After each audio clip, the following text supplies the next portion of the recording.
bajo el tema: si tocamos su manto, seremos salvos. Si tocamos su manto, seremos salvos.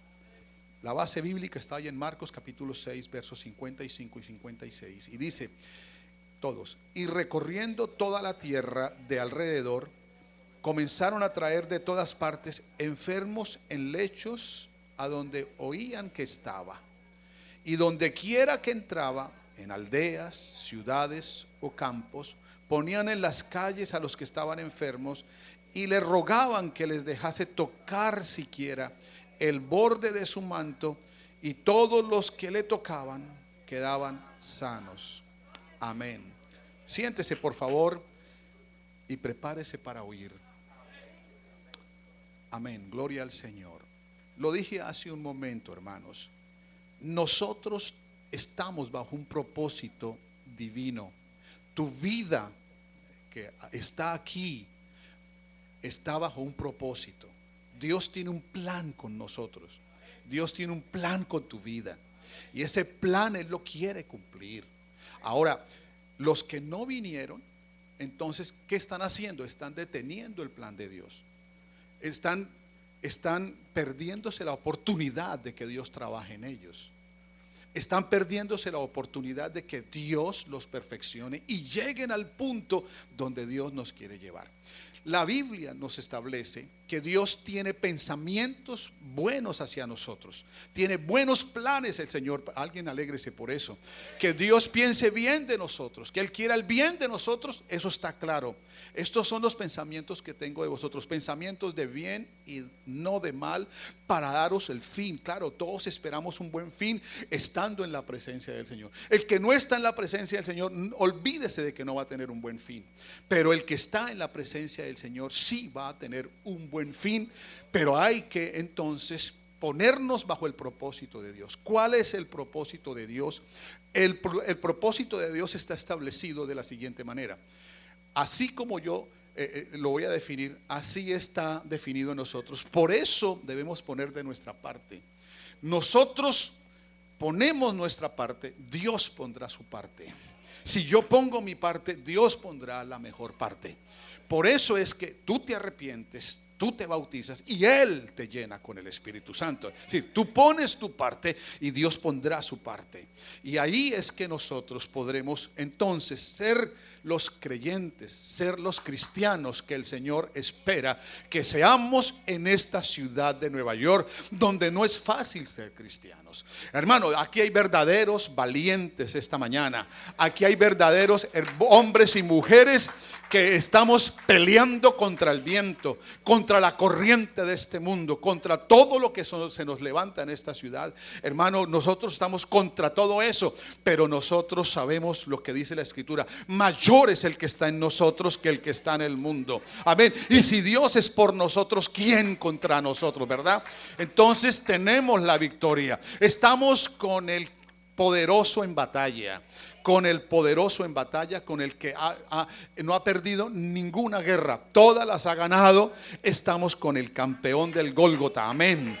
Gloria al Señor. Por lo tanto tenemos que disponernos. El propósito de Dios está, número uno, en trabajar internamente en nosotros, en transformarnos. Número uno, Dios tiene el propósito de que tú alcances su imagen, que sea semejante a Él en carácter, en personalidad, en conducta. Que nosotros nos neguemos a nosotros mismos para que entonces viva Cristo plenamente en nosotros, para que podamos decir, como dijo el apóstol Pablo: con Cristo estoy juntamente crucificado, y ya no vivo yo, vive Cristo en mí. Yo ahora hablo como Cristo, pienso como Cristo, vivo como Cristo, siento como Cristo. Eso fue lo que dijo el apóstol Pablo después de haber sido tratado. Dios está tratando contigo, Dios está tratando con tu manera de pensar, con tu manera de sentir. Dios está tratando con tus pasiones, Dios está tratando con tus emociones, Dios está tratando con tu alma. Y cuando Dios trata, lo hace a través de su palabra y de su Espíritu.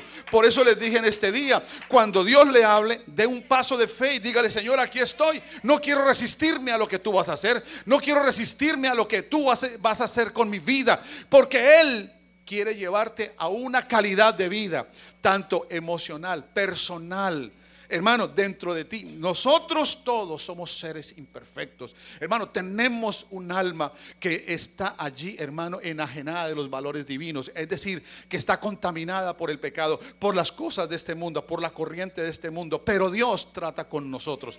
Dios trata desde adentro. No esperes, hermano, que cambie tu entorno para tú cambiar. No, Dios va a cambiarte desde adentro. Adentro está tratando Dios con nosotros. Por eso Él dijo que nosotros necesitamos de su palabra, consumir su palabra, recibir su palabra, porque su palabra produce efectos poderosos en nuestra vida.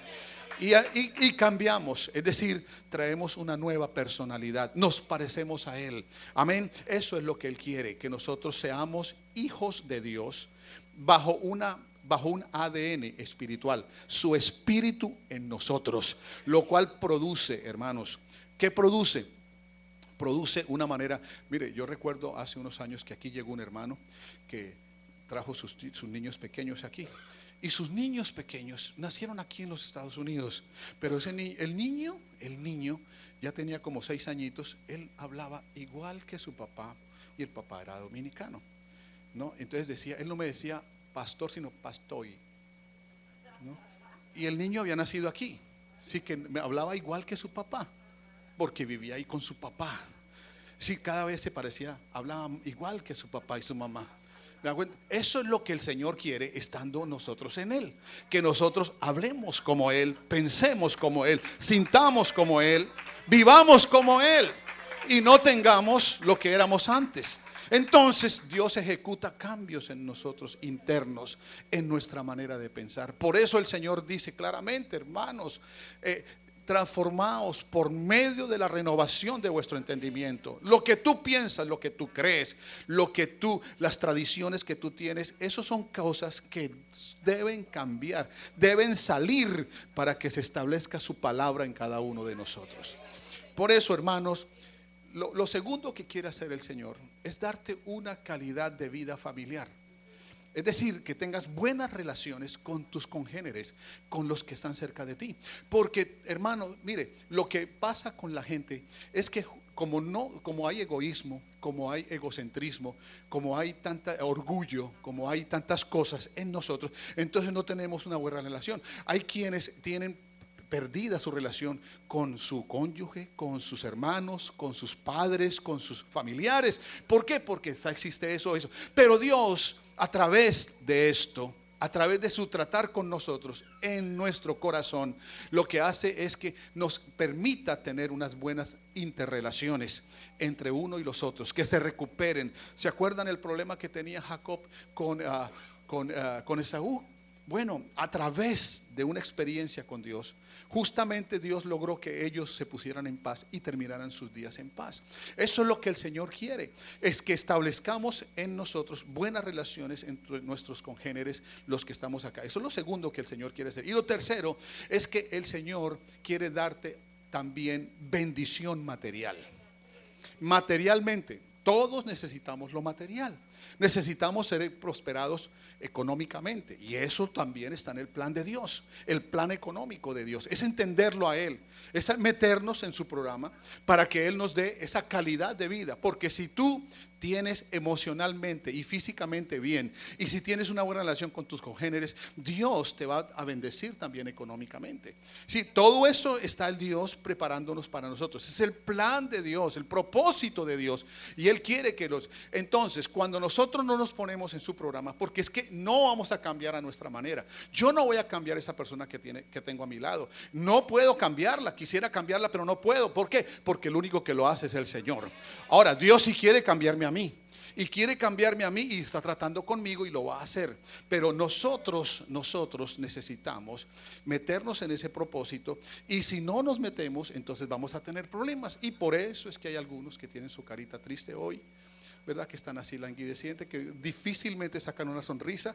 ¿Por qué? Porque están ahí en una prueba, están en una tribulación, están en una dificultad, tienen un problema aquí, tienen un problema allá. Y es que no es que Dios los meta en los problemas, nosotros nos metemos en los problemas.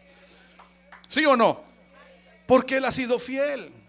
Él no, hermano, la Biblia establece claramente en el libro de Lamentaciones que Dios no aflige voluntariamente a los hijos de los hombres. Antes, si aflige, se compadece según sus misericordias. Pero ¿quién será el que diga que pasó algo que Dios no mandó? De la boca del Altísimo no viene lo bueno y lo malo. ¿Por qué se lamenta el hombre viviente? Dice, laméntese en su pecado. Hemos pecado, nos resistimos a su voluntad. Estamos siempre agarrando el otro camino, nos estamos extraviando. Y claro, cuando nos extraviamos, pues ahí viene la vara, ahí viene el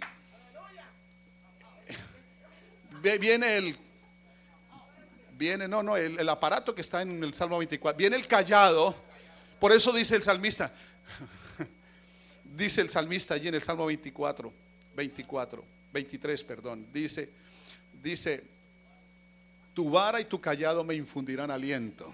Tu vara y tu callado me infunden aliento, porque si Él no usa la prueba, si Él no usa la aflicción, si uno usa eso, hermano, entonces, y es que somos nosotros que nos resistimos a meternos en el plan de Dios. Pero yo le aseguro, hermano, que si usted se mete voluntariamente, hermano, y se deja y se somete a Dios, por eso la Biblia dice, sométete a Dios, porque si no el diablo te va a dar, te va a causar problemas.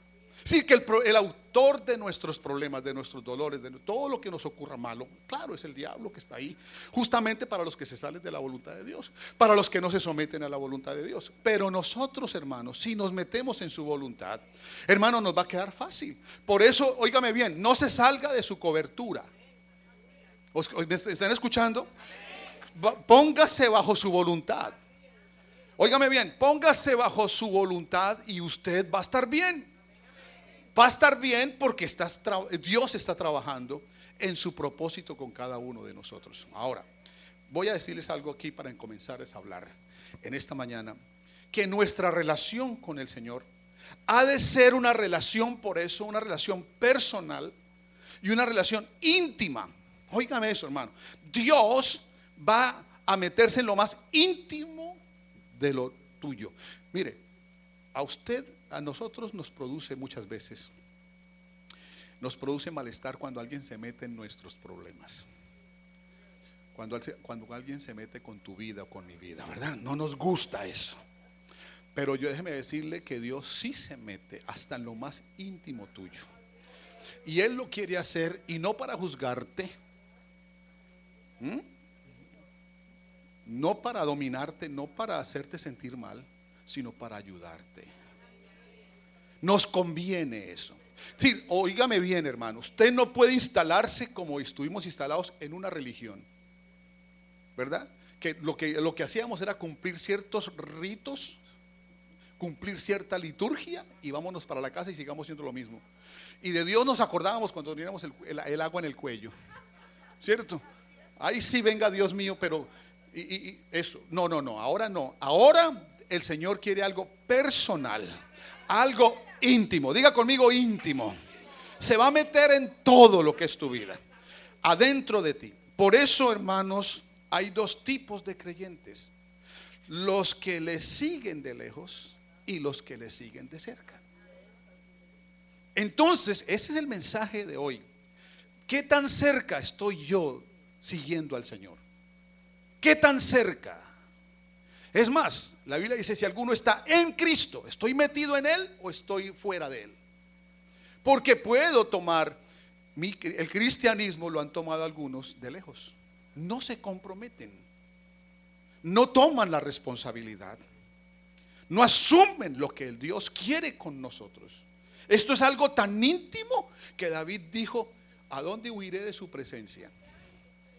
Si voy al cielo, allá está Él. Si huyo de Él, ¿dónde me esconderé que Él no? Es más, mi embrión vieron sus ojos. Es decir, que cuando era un embrioncito allá en el interno de su mamá, ahí dice, ahí vieron el Señor mis ojos, sus ojos vieron mi embrión.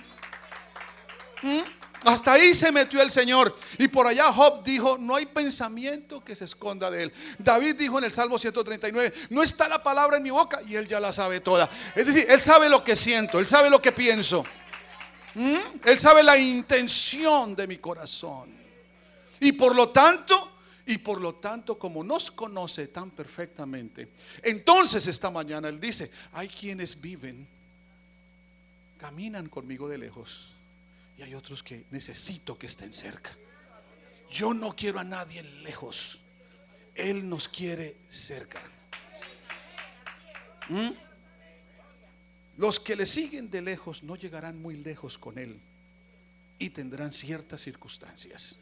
Los que miren el evangelio desde un punto de vista personal y no desde el punto de vista de Dios, tendrán circunstancias y no llegarán no prosperarán, no avanzarán. Justamente lo que hizo Dios con la familia de Lot fue sacarlos de allá para que subieran al monte, porque allá en la cabeza del monte está la presencia del Señor. Y aquella mujer llamada la mujer de Lot, aquella mujer quiso quedarse allá. Algo se le quedó atrás, no quería subir, quería antes echar hacia atrás, y por eso quedó paralizada, porque no tomó la determinación de subir, de ir cerca del Señor. Por eso, hermanos, yo quiero decirles que Pedro llegó a andar, a vivir con el Señor Jesús. Ustedes lo saben, durante el ministerio los primeros apóstoles fueron Pedro, Juan, aquellos apóstoles que estuvieron con él ahí muy de cerca, Jacobo, estaban con el Señor. Es más, el Señor los llevó a un alto monte y allí intimó con ellos, se reveló a ellos de una manera íntima. ¿Verdad que sí? Ellos vieron de una tremenda revelación, algo íntimo que el Señor quería hacer con ellos. Pero llegó el momento de la prueba, llegó el momento de la dificultad, y tomaron al Señor, y ellos fueron esparcidos, fueron separados del Señor. Las circunstancias pueden en algún momento alejarte de la presencia del Señor, pero caminar lejos es tu decisión, si sigues con Él o sigues de lejos. Sigues de lejos. Y Pedro le pasó eso. Cuando el Señor fue capturado, fue llevado al pretorio, entonces Pedro quería caminar de lejos con el Señor. Y lo primero que hizo fue acercarse, y hay una mujer le dijo: tú como que hablas como Galileo, tú como que eres de ellos. Y él lo negó. La primera vez que lo negó. Luego fue allí, y habían algunos calentándose en un fuego. Allí habían algunos, y él se puso a calentarse allí en ese fuego con ellos, y lo identificaron, y como que tú hablas como él, como el que está allí. Y lo volvió a negar porque iba de lejos. Después, porque iba de lejos, no fue de cerca. Y a veces cuando uno se sale, uno a veces quiere hacer su propio fuego y unirse con aquellas personas que también están haciendo su propio fuego, pero no hay que estar ahí. Hay que estar ahí al pie del Señor, pase lo que pase. ¿Y saben por qué Pedro lo negó? Porque él no se negó a sí mismo. Por eso el Señor dice: si alguno quiere venir en pos de mí, niéguese a sí mismo. Niéguese a lo que usted es. Niéguese a ser esa persona que usted es, que conoce su familia, que usted siempre ha sido, con las mismas costumbres, con el mismo genio, con los mismos hábitos, con el mismo comportamiento. Eso es lo que hay que hacer morir. Por eso el Señor dijo: si alguno quiere venir en pos de mí, niéguese a sí mismo, tome su cruz y luego sí sígame. Entonces Pedro no se negó a sí mismo, por eso lo negó a él, caminando de lejos. Y eso es lo que no quiere el Señor. Pero los que le siguen de cerca, les va mejor, porque logran lo que ¿cuántos de los que estamos aquí necesitamos un milagro? Algo que los hombres no pueden hacer, algo que nosotros mismos no podemos hacer, algo que sabemos que solo Dios lo puede hacer. ¿Cuántos tienen alguna situación así? Todos creo que tenemos eso. Necesitamos un milagro. Bueno, para ver un milagro del Señor necesitamos ir y buscarlo de cerca, ir cerca de Él. Dice aquí que hubo un hombre llamado Jairo, un principal de la sinagoga. Claro, tenía una situación imposible para él, para los médicos. Su hija estaba agonizando, era un momento difícil, pero dice la escritura que este hombre, cuando vio a Jesús, se le acercó de tal manera que el que se acerca a Jesús se postra. ¿Sabe qué significa? Dice, se postró a sus pies. ¿Sabe qué significa postrarse? Es adorar. Si usted va a adorar a Dios, por ejemplo, ¿cuántos vinieron a adorar a Dios? ¿Cuántos creen que adoraron a Dios? Usted quizás le cantó a Dios y alabó a Dios, pero adorar es postrarse, es caer de rodillas ante su presencia. Busque la palabra adoración y verá que eso es. El significado de la palabra adoración es postrarse, caer allí rendido, cerca a los pies del Señor. Y ese hombre, dice aquí, claro, le rogaba que fuese a su casa, porque había un problema allí. ¿Cuántos en esta mañana saben que su casa ahora es su cuerpo? ¿Cierto? ¿Cuántos entonces saben que en su casa hay un problema? No estoy hablando en su casa ya con su esposo, con sus hijos, no estoy hablando de eso. Estoy hablando de su casa personal. ¿Cuántos saben que ahí hay un problema? Que en esta mañana no le podemos mentir a Dios. Hay algo que está pasando dentro de nosotros que no está bien y usted lo sabe. Usted lo sabe, porque esta mañana el espejo es su palabra. Y te estás mirando y, ¿verdad?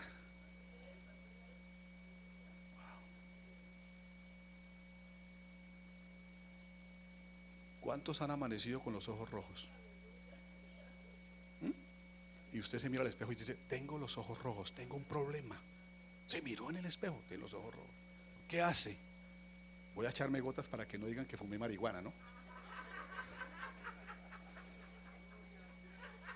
Y no es que esté fumando marihuana, ¿no? ¿Sí o no? Pero saben que tienen un problema y lo van a solucionar. Todos aquí tenemos un problema en la casa. Y este hombre viene y se postra ante el Señor y dice, Señor, ven a mi casa, ven por favor a mi casa. Yo quiero algo, quiero que estés en mi casa, quiero algo íntimo. Y lo primero que hizo fue humillarse y adorarlo. Y mientras iba, apareció una mujer que tenía otro problema, una enfermedad, un flujo de sangre. Había sufrido mucho de muchos médicos y gastado todo lo que tenía y nada le había aprovechado. Antes le iba peor. Pero entonces, cuando oyó hablar de Jesús, vino, dice aquí, por detrás de la multitud y tocó su manto, porque su fe, su confianza le dijo, no necesito tocarlo, necesito solamente tocaré el borde de su manto, solamente eso seré sana. No dice seré sana, seré salva. Dice, y tocó su manto, porque decía, si tocare tan solamente su manto, seré salvo. Esta mañana le puse este mensaje, le puse ese nombre. Si tocamos su manto, seremos salvos. ¿Qué es lo que quería el Señor? Miren, escuchen esto. Enseguida, cuando tocó su manto, enseguida, dice, la fuente de su sangre se secó. Y sintió, dice, y sintió en el cuerpo que estaba sana de aquel azote. Ella misma sintió, aleluya, porque se acercó de tal manera al Señor Jesús. Se acercó de tal manera que sintió el poder del Señor que había salido de él. Pero dice, y volviéndose a la multitud, dijo, ¿quién ha tocado mis vestidos? ¿Quién ha tocado? Y sus discípulos dijeron, pero Señor, si hay tanta gente que te está tocando, mire toda la multitud, y tú dices, ¿quién te ha tocado? Pero él miraba alrededor para ver quién había hecho esto. Entonces la mujer, temblando y temiendo, sabiendo de que lo que había sido ella, dice aquí, vino y se postró delante de él. Así que aquel hombre viene y se postra. Esta mujer toca el manto y también se postra. ¿Observan eso? Así que ahí hay un acercamiento. Pero hay mucha gente que está alrededor de él y no se arrodillan, no se postran, ni tocan su manto por medio de la fe. Quiero que miren esto. Y se postró delante de él y le dijo toda la verdad. Y él le dijo, hija, tu fe te ha hecho salva. Ve en paz y queda sana de tu azote. Ahí está. Vea, hermanos, los que le siguen de cerca tendrán la revelación de su palabra. Reciben su palabra, entienden su palabra. Porque cuando él le hablaba a la gente, cuando el Señor predicaba, el Señor predicaba por parábolas y la gente no entendía. Aquí dice, Marcos 4:1 dice: otra vez comenzó Jesús a enseñar junto al mar y se reunió alrededor de él mucha gente. Ahora la pregunta es: ¿haces tú parte de esa gran gente, de esa multitud de gente? ¿O eres de aquellos que están ahí, cerquita a él?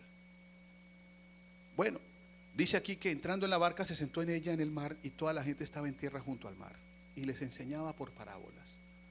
¿Se acuerdan ese día? Cuando él terminó de predicar, ¿qué fue lo que le dijo el Señor a Pedro? Pedro, ven, vamos a intimar, vamos allí adentro del mar. Necesitamos estar juntos. Camine. Y se fueron allá. Y ahí Pedro sabía, el Señor Jesús sabía cuál era la necesidad de él.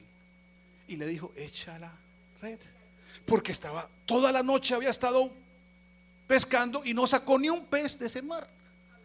Y él era un pescador profesional. Pero ¿qué hizo? Cuando se fue allá al interior con solo él, Jesús y Pedro se fueron en su barca solos cerca.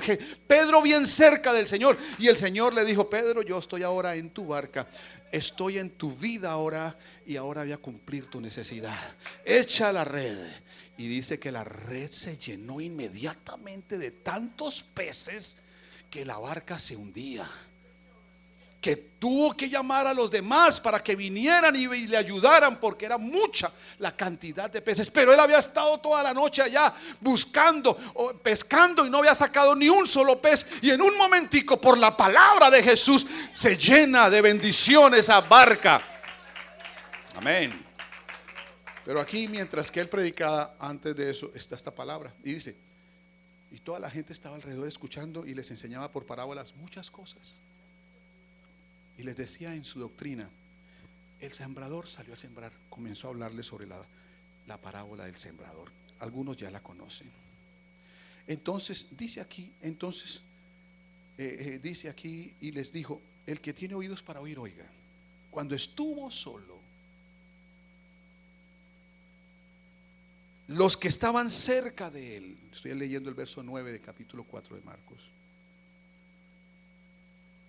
dice: entonces les dijo, verso 10, cuando estuvo solo, los que estaban cerca de él con los 12 le preguntaron sobre la parábola.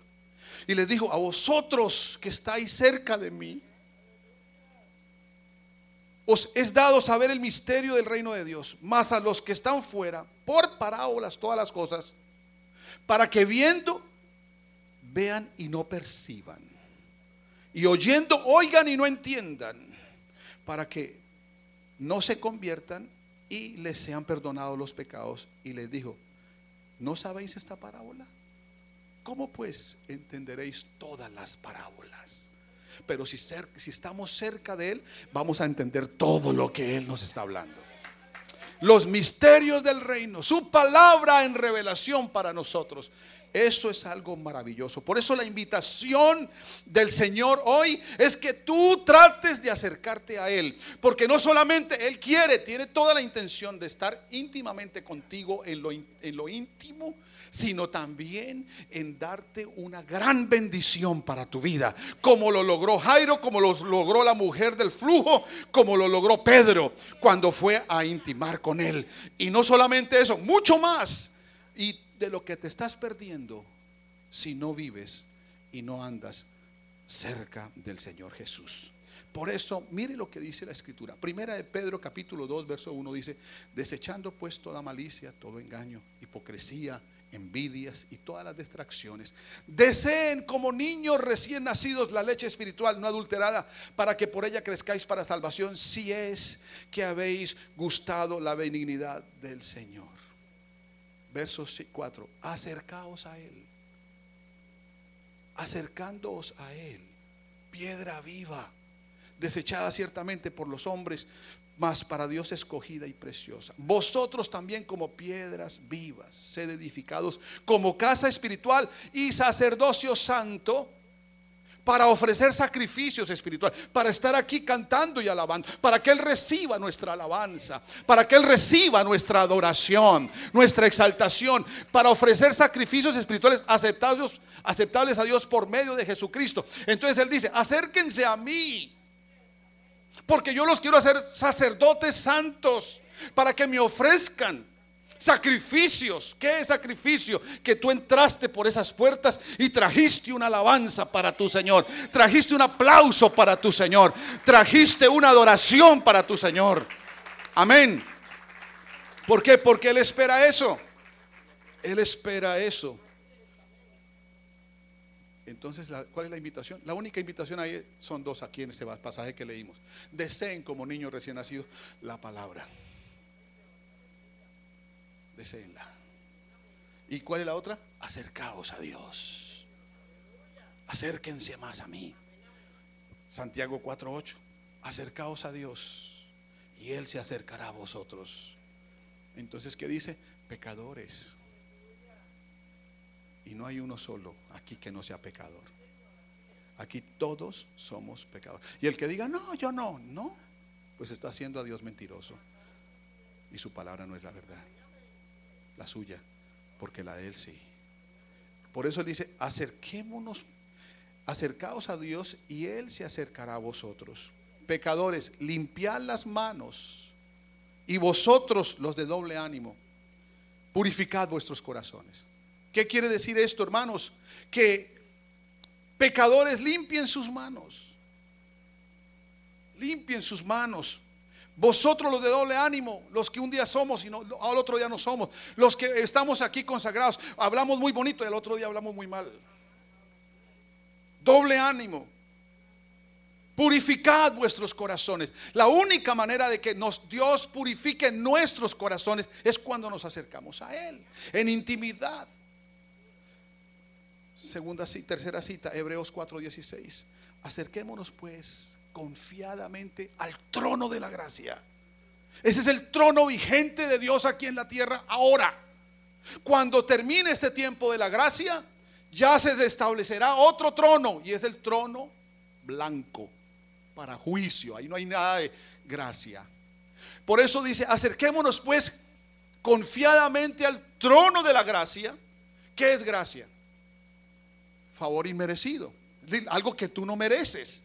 Pero párese ahí, preséntese sinceramente delante del Señor. Venga a Él. Venga a Él. Venga a Él y venga a Él, a su trono de gracia, para alcanzar misericordia y gracia para el oportuno socorro. Porque no sabes lo que te va a pasar. Porque, hermano, si tú sigues con tu pecado, por eso la Biblia dice: el que encubre su pecado no prosperará, pero el que lo confiesa y se aparta alcanzará misericordia. Porque el pecado alcanza a la gente. Porque la gente comienza a cometer el pecado voluntariamente. Y eso solamente lo sabe el Señor, porque Él es el que juzga el pecado. Y por eso es que habla el Señor: tú, lo que tú estás haciendo, no mire lo que está haciendo el otro, mira lo que tú estás haciendo. Porque siempre estamos tratando de juzgar a los demás. Este mensaje es para alguien que está aquí al lado mío. No. Este mensaje es para cada uno, porque no hay ninguno que no peque. Todos le faltamos al Señor, o por acción o por omisión. Pero ¿qué quiere el Señor? Que nos acerquemos a Él confiadamente al trono de la gracia, que aunque le faltamos, si te arrepientes, Él borra todos tus pecados, para alcanzar y por oportuno socorro. ¿Por qué oportuno socorro? Porque ahora es oportunidad para que no venga el juicio, porque la paga del pecado es. Entonces algo viene por el pecado. Si estás en el pecado, algo te va a pasar. Alguien te va a pasar la factura ya el diablo, y te va a pasar algo. Pero para eso está el trono de gracia. El trono de gracia para que no sea una desgracia. El trono de gracia para alcanzar misericordia y hallar gracia para el oportuno socorro. Y el mismo libro de Hebreos capítulo 10 verso 22 dice: acerquémonos con corazón sincero. Acerquémonos con corazón sincero, en plena certidumbre de fe, purificados los corazones, de la mala conciencia y lavado los cuerpos con agua pura. Acerquémonos con corazón sincero. Seamos sinceros. Seamos sinceros. ¿Para qué nos engañamos y engañamos a Dios?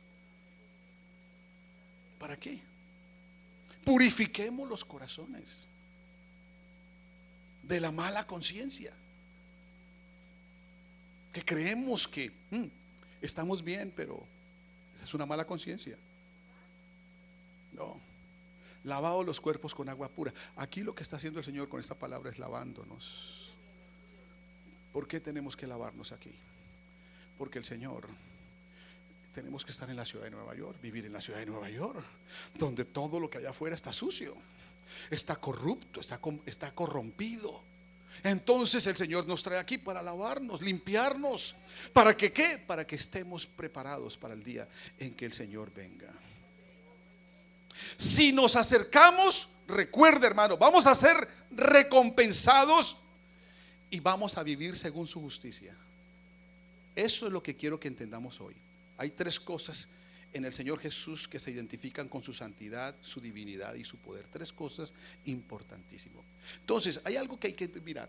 La interpretación de las Escrituras tiene un valor agregado. Y eso lo adquirimos nosotros los creyentes que hemos alcanzado madurez y que nuestros sentidos están acostumbrados a la palabra, al discernimiento de la palabra de Dios. Nuestros sentidos ya sabemos qué es lo que dice el lenguaje bíblico. Ya lo entendemos, es decir, ya me sé comunicar con el Señor. Es como ese niño, no sé si ustedes se han dado cuenta, que comienza desde pequeño, no habla apenas poquito, y alguna persona que se acerca no entiende lo que está diciendo, pero el papá y la mamá sí saben lo que está diciendo. ¿Por qué lo entiende? Porque está cerca de Él. ¿Cuántos que se acercan al Señor ya saben cómo Él habla? ¿Verdad que sí? Sabemos, ya lo entendemos. Por eso, porque como estamos cerca de Él, hemos adquirido madurez y nuestros sentidos ya están acostumbrados a la palabra de Dios. Por ejemplo, cuando el Señor dice en su palabra, ya en las declaraciones del gran yo soy, en el libro de Juan, está en el capítulo 8, que Jesús dice: yo soy la luz del mundo. Cuando usted dice, hay alguien que lea ese versículo y dice, pero ¿qué será lo que es luz del mundo? ¿Y cómo es eso? ¿Qué será? Nosotros entendemos que es una expresión con un lenguaje metafórico que enseña que nuestro Señor Jesús ilumina nuestras vidas con su conocimiento, con su verdad, con su justicia y con su santidad. Ilumina nuestras vidas, Jesús. Por eso Él dice: yo soy la luz, porque yo los ilumino con la verdad del conocimiento de mi justicia, de mi santidad. Un lenguaje que nos habla de dos imperios: el imperio de las tinieblas y el imperio de la luz, donde Él es el rey. Aleluya, Jesús. Por eso Él dice: yo soy la luz del mundo, y si yo tengo luz, los que están cerca de mí también van a ser luminares. Amén. Un lenguaje que nos informa que en su palabra está la luz de la verdad y es la fuente de vida para vivir plenamente en este mundo. Óigame bien, cuando usted, escuche esto, cuando usted estaba sin Cristo, usted tenía problemas, le venían circunstancias y usted pedía consejo. ¿Quién me podrá dar un consejo para esta situación? ¿Qué hago? Usted decía en sí mismo: ¿ahora qué hago? ¿Qué voy a hacer? Como decía el Chapulín Colorado: ¿y ahora quién podrá ayudarme? ¿No? ¿Se acuerdan? Estaba metido en, ¿y ahora quién podrá ayudarme? Pero ahora que usted está en Cristo, usted tiene su palabra, su verdad, su conocimiento. Usted tiene ahora maneras de cómo tomar buenas decisiones para que no se equivoque. ¿Cuántos dicen gloria a Dios? Jesús dijo: yo soy la luz del mundo, y es como un bombillo en la noche que está en el techo y deja ver todo con claridad. Nuestro Señor Jesús ilumina nuestra vida para que todo alrededor se vea claro. ¿Estamos o no? Por eso, ¿cómo entonces entendemos? Jesús es la luz del mundo. Okay. Hay otra: Jesús es el pan de vida. Esa es otra expresión. ¿Qué significa eso? Una frase que expresa que Jesús es el alimento para el alma del ser humano, porque no solamente de pan vivirá el hombre, sino de toda palabra que sale de la boca de Dios.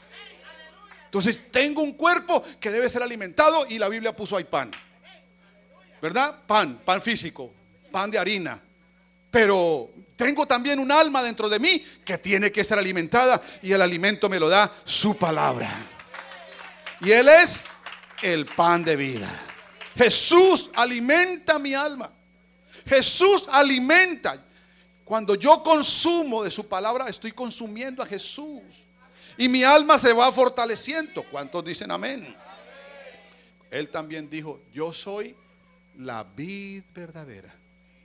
¿Cómo interpretamos esto? Bueno, una analogía que nos habla de la naturaleza expresada en la planta del fruto de la vid, cuyo producto final es el vino. ¿Sí o no? Él dijo: yo soy la vid verdadera, yo soy la planta de uva. Pero la planta de uva no es importante simplemente por eso, ni por las uvas simplemente, porque ese es el fruto. El producto, ¿cuál es el producto? El vino. Y el vino, según las escrituras, es símbolo del Espíritu Santo. Eso lo entendemos. Entonces, Señor, ahora mire, ustedes son los que dicen: ay, ¿qué? Cuando leen yo soy la vid verdadera, ya lo entienden, porque Él es la fuente del Espíritu. Él es el Espíritu Santo. Amén o no. Entonces dice: ahora ustedes son ramas de esa planta. Yo soy el tallo y ustedes son las ramas. Y por lo tanto, si yo produzco vino, que es el Espíritu Santo, ustedes son los que lo producen a través de mí. ¿Estamos entendiendo la palabra? Amén. Pero las tres cosas por las cuales usted debe vivir la vida cristiana todos los tiempos que usted esté aquí sobre la tierra, hermano, solamente son tres cositas: su cuerpo, su sangre y su manto. Es como tener a Jesús en persona. Su cuerpo, y en un cuerpo hay sangre, y su manto. Que no lo olvides. Son tres cosas. Hermanos, Jesús dijo: de cierto os digo, no os dio Moisés el pan del cielo, mas mi Padre da el verdadero pan del cielo. Porque el pan de Dios es aquel que descendió del cielo y da vida al mundo. Vamos a ver cuál es ese pan. Jesús les dijo: yo soy el pan de vida. Wow. El que a mí viene nunca tendrá hambre, y el que en mí cree no tendrá sed jamás. Mas os he dicho esto, que aunque me habéis visto, no creéis. Verso 48. Yo soy, estoy en el Juan 6. Yo soy el pan de vida. Vuestros padres comieron el maná en el desierto y murieron. Este es el pan que descendió del cielo, para que el que de él come no muera. Yo soy el pan vivo que descendió del cielo. Si alguno comiere de este pan, vivirá para siempre. Escuche: si alguno comiere de este pan, vivirá, tendrá, diga conmigo, vida eterna. Vamos todos: vida eterna. Y el pan que yo daré es mi carne, mi cuerpo, mi carne, la cual daré por la vida del mundo. Entonces los judíos contendían entre sí, no entendían. Los judíos, ¿por qué los judíos? Porque no andaban cerca de él, no entendían. Y de pronto este mensaje no lo entienden los que están lejitos, pero estoy tratando de explicarle lo mejor que puedo. ¿Por qué? Porque dice aquí: de cierto os digo, no. ¿Cómo puede darnos a comer su carne?, preguntaban ellos. Porque él decía: el pan es mi carne, decía el Señor a ellos, pero ellos no entendían el lenguaje metafórico como lo entendemos nosotros aquí esta mañana. Ellos no entendían. ¿Cómo puede darnos? ¿Cómo va cuando muera? Entonces van por pedacitos y cada uno se va a comer un pedacito de su carne. No, eso pensaban ellos. No era así. Jesús les dijo: de cierto os digo, si no coméis la carne del Hijo del Hombre, oiga, más los enredaba el Señor. ¿Sí o no? Más los enredaba. Si no coméis la carne del Hijo del Hombre y bebéis su sangre, no tendréis vida con vosotros. ¿Sabe qué significa eso? Esto era un sacrilegio para ellos, que pudieran tomar de su propia sangre, porque era prohibido beber sangre. Por lo tanto ellos: ¿cómo así? ¿Qué es lo que está diciendo ¿Cómo que beber su sangre? Si aún en los animales está prohibido, ¿cuánto más en un hombre? Ellos pensaban que él blasfemaba, pero él estaba hablando alegóricamente.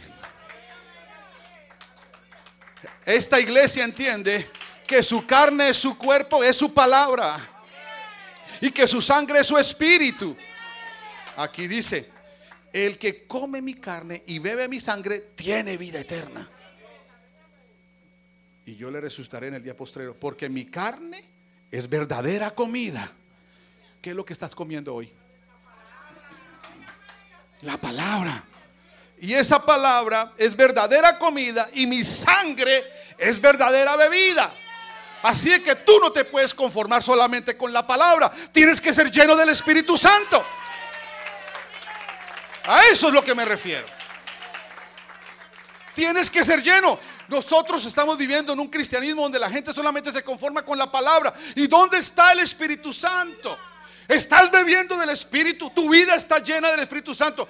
Hermanos, estuvimos la semana pasada juntamente hasta ahora. Estábamos frente a una comunidad de 2500 jóvenes y en ese momento todos estaban hablando en lengua. Yo no pude terminar mi mensaje, comenzaron a hablar en lenguas. ¿Por qué? Porque yo veía, nunca había visto tantas jóvenes y tantas personas y menos jóvenes hablando todos en lenguas. Que la gente que estaba allí, las visitas veían las piedras saltar, saltaban las piedras porque era un lugar de piedras donde estaba todo pedregado, una carpa al aire libre con un calor terrible. Habían 4 cultos al día, desde las 8 de la mañana hasta las 8 de la noche, y de ahí no se movían esos jóvenes, hermano, y 4 predicaciones y todo eso, y esa gente ahí, de ahí no se movían. ¿Y cuál era lo extraordinario, hermano? Lo que yo nunca había visto, que el poder del Espíritu Santo se moviera de esa manera. ¿Y sabe cuándo? ¿Sabe cuándo se levantaba el Espíritu de esa manera? Cuando se estaba predicando la palabra. Sí, ellos recibían la palabra y el Espíritu Santo daba evidencia de que ellos estaban haciendo exactamente lo que el Señor dice aquí. El que come mi carne, no solamente me voy a quedar con eso, y bebe mi sangre, dice, tiene vida eterna. Por eso les dije, los sellados, los que en algún momento, hermano, usted tiene que lograr eso, ser lleno del Espíritu Santo con la evidencia de hablar en lenguas. Y cuando yo veía esa multitud hablando en lenguas, yo le hice una oración al Señor. Le dije, Señor, déjanos ver este avivamiento en la ciudad de Nueva York. Porque les voy a decir, este país es un país cristiano. Así como hay un país judío, hay un país cristiano y es los Estados Unidos. El único país en todo el mundo que representa el cristianismo es los Estados Unidos. Y aquí por eso han habido 3 avivamientos registrados en la historia de la iglesia. El primero fue allá en Azusa, 1904, donde hubo un avivamiento en Los Ángeles, terrible, hermano. Comenzó con la oración, hermano, y eso se levantó el Espíritu, que la gente hablaba en lengua y se acercaba a la gente y recibía el Espíritu Santo. Y el otro fue en Topeka, Kansas, por allá en el año 32, 1932 también. Eso, pero lo de California se apagó. Allá nomás hay una casa donde se registra, es historia, ya no hay nada ahí, ya no se siente nada.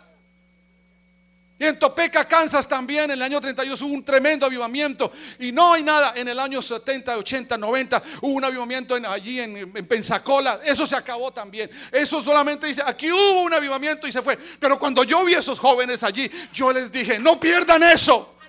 Eso que tienen ustedes lo tuvieron allá en los Estados Unidos, ahora ya no está, no lo pierdan. Y comenzó esa gente a hablar en lenguas, diciéndole al Señor que no les dejara perder lo que estaban sintiendo.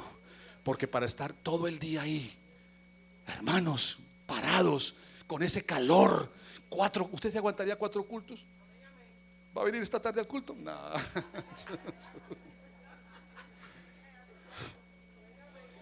Eran 4 cultos, hermano. Eran 4 predicaciones. En la mañana empezaba a las 8 de la mañana y seguía hasta las 1 de la tarde, terminaba. Eran seguidos los 2 cultos. Y en la tarde se iban a almorzar a la 1 de la tarde, a las 2 estaban otra vez ahí listos para seguir hasta las 8 de la noche. Eso era impresionante. Hermanos, aquí dice la palabra, escuchen esto. Por eso hay 3 cosas. El cuerpo es símbolo de su palabra. La sangre es símbolo de su espíritu. Y el manto es símbolo de su justicia. Porque Dios es un Dios de justicia y no se le olvide. No se le olvide. Isaías 61:10 dice, en gran manera me gozaré en Jehová y mi alma se alegrará en mi Dios, porque me vistió con vestiduras de salvación, me rodeó con manto de justicia. como novio me atavió y como novia adornada con sus joyas.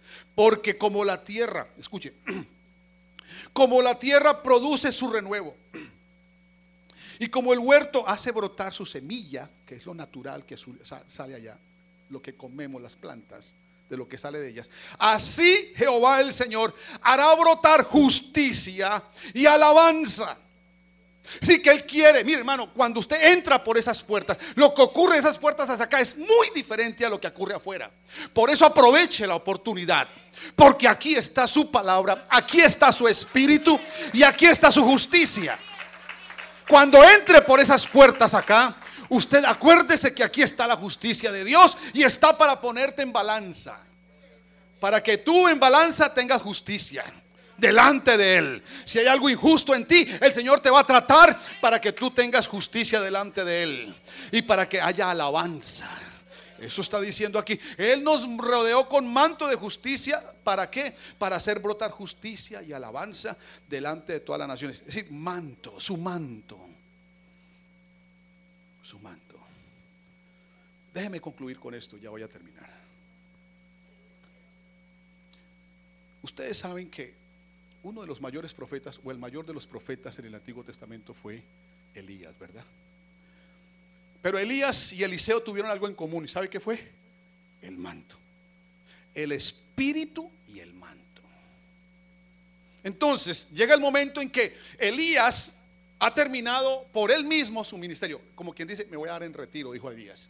Y fue y se puso allá después de lo que pasó con los Baales, ¿no? Y después que lo venía persiguiendo la mujer esa perversa, Jezabel. Él se ocultó en una cueva y allá y que se quería hacer morir, le dio depresión, le dio de todo y dijo: hasta aquí llegué, yo no quiero más ministerio. Y el Señor se dio cuenta de eso. Entonces le dijo: bueno, baja allí que todavía te resta un poquito por hacer. Vas a buscar el nuevo profeta que ya lo tengo listo. Y se fue, era Eliseo. ¿Y qué estaba haciendo Eliseo? Estaba trabajando allá en su finca, allá arando el campo con sus bueyes. ¿Y qué hizo Elías? Cuando vio a Eliseo, se quitó el manto y se lo puso sobre Eliseo. Porque para Dios la justicia, recuerden lo que dice 2 Corintios 5:21, al que no conoció pecado, por nosotros lo hizo pecado, para que nosotros fuéramos justicia de Dios en él. Para que nosotros seamos justificados, justicia.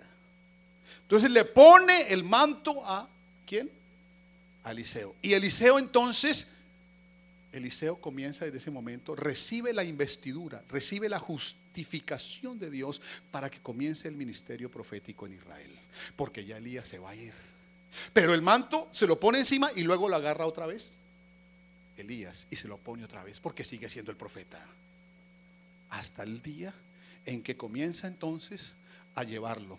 Ya ahí, a partir de ese momento, Eliseo comienza a pegársele a Elías y no se le desprende. A donde iba Elías, ahí iba Eliseo pegado, porque sabe que hay un manto que necesita adquirir y alcanzar a través del acercamiento. Jesús te ha llamado para que estés cerca de Él. Apégate, porque Él quiere nos puso ya ese manto de justicia, pero Él nos quiere cerca. Y Eliseo comenzó a andar cerca de Elías y de ahí no. Entonces le decía a Elías: voy a ir a Jericó. No, primero fue estaban en Gilgal. Voy a Jericó. Luego al Jordán y hay otro. Betel, vamos a Betel. Voy a Betel. Quédate, le dijo Elías a Eliseo. Dijo: no. Yo voy contigo. Yo de aquí en adelante no me desprendo. Cerca de ti. Cerca de ti. Y después dijo: bueno, Jehová me ha mandado a Jericó. Quédate. No me quedo. Sigo ahí contigo. Son situaciones, son dimensiones en la vida cristiana que tú vas a tener que estar pasando. Situaciones, hermano, cosas que el Señor te quiero llevar a este lugar para ver cómo experimentas conmigo. Y luego te voy a llevar a otro nivel. Y luego voy a traer otro nivel. Pero no te desprendas. Tienes la oportunidad de desprenderte, de estar de lejos, de quedarte como los otros profetas ahí esperando. Pero Eliseo se pegó. Y por último le dijo: bueno, voy al Jordán. Así es que quédate porque ya voy a ir al Jordán. Y Eliseo dijo: no, Señor, voy contigo. Y cuando iban a cruzar el Jordán, ¿qué hizo Elías? Tomó el manto y comenzó en el nombre de Jehová, golpeó las aguas y las aguas se abrieron y ellos pasaron juntos. Ahí, después de pasar el Jordán, que es otra etapa de la vida cristiana, al otro lado le dice entonces Elías a Eliseo: pídeme lo que quieras. ¿Qué quieres que yo te dé? Porque has estado cerca y necesito darte un premio. Si usted lee las escrituras, Elías era un hombre de mal carácter. Él era un hombre grosero, no grosero, pero sí como de mal genio, de mal carácter. Entonces le dice a Eliseo, pues ahí le puso el manto de mala gana. A ver, ¿me espera que me espía de mis padres? Pues mira lo que hace, le dice Elías. ¿Te vas o te quedas? Y no importa. Pero en ese momento Eliseo se quedó con él. Y pasaron el Jordán. Y le dice: pídeme lo que quieras, porque necesito, me voy a ir y voy a darte lo que necesites. Y él dice: yo necesito una doble porción del Espíritu, porque ya de la palabra ya entiendo a Dios, ya oigo a Dios, ya conozco a Dios, ya recibo la palabra de Dios, pero necesito el Espíritu. Hermano, yo no estoy diciendo aquí, nosotros somos una iglesia, hermano, apostólica pentecostal. Apostólica porque tenemos la palabra profética más segura, y pentecostal porque tenemos la experiencia del día de Pentecostés, el Espíritu Santo con la evidencia de hablar en otras lenguas. Entonces Elías le dice: yo ya soy profeta, conozco la palabra, sé la palabra, pero necesito algo más. Necesito, ¿qué quieres que te dé? ¿Qué quieres que te dé? Ya que estás tan cerca, ya que te me has apegado. Y él dice: quiero una doble porción de tu espíritu. Oiga, hermanos, cuando dijo eso, vino un carro de fuego y atrapó a Elías y se lo llevó, y cayeron sus vestidos. Ese fue un arrebatamiento, porque los vestidos se quedaron de Elías, se quedaron, y se quedó el manto. Y cuando nosotros nos vayamos, estos vestidos se van a quedar. Estos vestidos se van a quedar, y el manto también. ¿Qué pasó entonces? El carro tomó a Elías y se lo llevó, y quedaron los vestidos, y de pronto cayó el manto. Y entonces viene Elías y toma esos vestidos, los parte en pedazos, pero agarra el manto y se lo pone. Inmediatamente los profetas, 50 profetas que están mirando, dice: ahora este es Elías, pero tiene que volver aquí a Jericó. Entonces dice: bueno, ¿dónde está? Se quita el manto y dice: ¿dónde está el Dios de Elías? Lo necesito ahora. Y golpea las aguas y se abren otra vez. Amén. Amén. Pero me llama la atención, finalizando, es esto, hermanos. Y recorriendo toda la tierra de alrededor, Jesús, comenzaron a traer de todas partes enfermos en lechos, a donde oían que estaba el Señor. Y donde quiera que estaba, en aldeas, ciudades o campos, ponían en las calles a los que estaban enfermos y le rogaban que les dejase tocar siquiera el borde de su manto, y todos los que lo tocaban quedaban sanos. Así que los que no lo tocaban, los que no iban tan cerca, los que no iban, había multitud. Ahora se dieron cuenta, y mala la comparación, porque ese no es una legítima visitación de Dios. Pero ahora lo que pasó con el Papa cuando estuvo allá en México, allá en Cuba, un hombre se trató de acercar, ¿verdad? ¿Sabían? Con unas cartas. Ustedes se dieron cuenta lo que pasó, que allí habían personas que no, y lo agarraron y lo metieron preso al pobre hombre.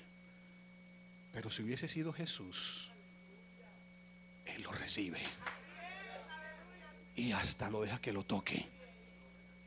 Hermanos, es que esto es diferente. Pero yo lo que quiero hablar, me llama la atención, es que ellos dijeron: si por lo menos pudiéramos tocar. ¿De dónde salió eso del manto? Si pudiéramos tocar, es intimidad, es acercamiento. Entonces a nosotros nos conviene cada día acercarnos más a Él, vivir más íntimamente a Él y menos. ¿Cómo sabes tú que estás cerca del Señor, que estás con Él? Cuando tú estás lejos del mundo. Cuando las cosas del mundo ya no te saben bien, cuando ya no quieres estar escuchando esa música ni viendo esos programas, cuando ya sientes que como que esto es acá, es que es diferente. Una cosa es vivir en el Espíritu, otra cosa es vivir en la carne. Una cosa es vivir en el mundo, otra cosa es vivir en la presencia del Señor. Pero lo que dice el Señor a su pueblo es: acérquense a mí y yo me acercaré a vosotros. Acérquense confiadamente a mi trono, para que alcancen misericordia y oportuno socorro, porque ustedes lo necesitan. Nosotros necesitamos más de Él, hermano, hermana, necesitamos más que Él trate con nosotros, porque Él está listo a hacer cosas grandes en nuestras vidas, en nuestras familias. Él está listo para desatar los cielos, hermano, y derramar bendición hasta que sobreabunde. Él está listo, pero esto solamente lo logran los que se acercan. Escuche, los que se acercan. Pedro, Jacobo y Juan subieron al monte bien cerquita y vieron la revelación más grande que un ser humano haya visto. Por eso vamos a ponernos en pie. Y yo voy a invitar a alguien a este altar que quiera acercarse más al Señor, que tome la decisión verdadera, sincera, y diga: el Señor me has hablado y yo necesito del Señor. Yo necesito acercarme a Él, yo necesito más de Él, y yo necesito que algo muera en mí. Yo traigo mi cuerpo en sacrificio vivo a este altar y sacrifico lo que yo soy, mi carácter, mi personalidad. Yo voy a sacrificar este hábito que tengo, esto que estoy, esto que soy, esto que no le sé que no le agrada a Dios. Eso lo voy a traer y lo voy a dejar aquí. Yo necesito más de mi Dios. Yo no me voy a ir de este lugar hasta que no me acerque tanto que Él me bendiga mi vida. Esa es la bendición, hermano. Por eso Jacob alcanzó esa bendición, porque no iba a enfrentar a su hermano sin haberse acercado. Y esto fue cuerpo a cuerpo con el ángel de Jehová. Fue algo cercano, algo íntimo. Y ahí mismo, hermano, este hombre fue quebrantado. Este hombre, Jacobo, dijo, desde ahí fue llamado príncipe de Dios. Como quien dice, hermano, este hombre peleó, entregó todo lo malo que tenía en sí mismo, dejó lo suyo para que viviese Dios con él. Y eso es lo que el Señor quiere. Por eso está aquí. Por eso el Señor trata contigo, con tu vida, con tu mente, con tu corazón, porque Él quiere hacer cambios internos allí, en tu mente, en tu alma, en tus pasiones, en tus emociones, en tus sentimientos. Él quiere hacer los cambios porque te conviene, nos conviene acercarnos a Dios. Someteos a Dios, resistí al diablo y de vosotros subirá. Acercaos a Dios y Él os exaltará. Escuche esto, hermano, por favor. Oh, desee de aquí en adelante como niño recién nacido la leche espiritual no adulterada, para que por ella crezcáis para salvación, si es que habéis gustado la benignidad del Señor.